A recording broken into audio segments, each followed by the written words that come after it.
Hi, Andrew Wade here from Case Specific Nutrition with yet another registered dietitian rant. Again, another very common question I get in my fitness enthusiast and athlete clientele, most specifically, and it is, what is the best diet for performance? And again, I get a lot of people that want to know, should they be eating the low carb diet? Should they be eating a low fat or a higher carb diet? Where does protein fall into it? All very, very good questions, and none of them have a concise answer.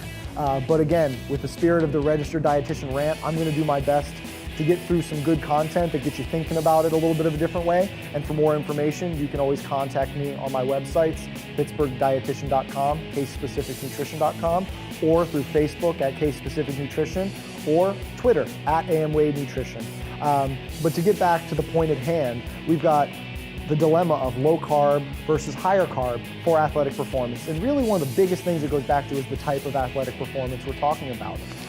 We have people who are aerobically inclined, the cardiovascular people. And when we're talking about cardiovascular endurance, carbohydrates really have to be part of the equation.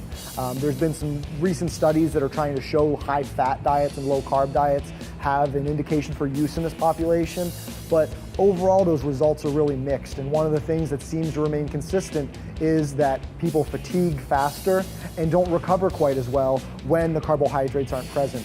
And that would make sense because carbohydrates are what maintain our blood sugar when we're exercising.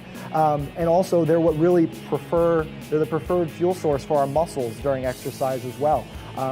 As an anecdote, they use less oxygen in cycles for energy in the body, and so we need less oxygen to generate energy from carbohydrates. So when we're talking about an endurance-based sport, carbohydrate really is going to be the preferred fuel source. That said, fats are definitely a necessary piece, so a low-fat diet isn't going to help you.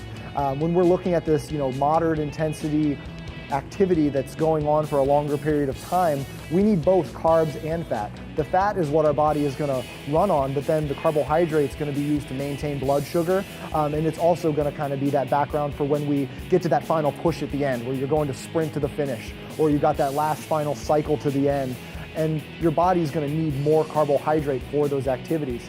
If you've ever heard of the idea of hitting the wall in a marathon, the reason people hit a wall is because they run out of carbohydrate. If we ran exclusively on fat, you could run probably 500 to 700 miles uninterrupted.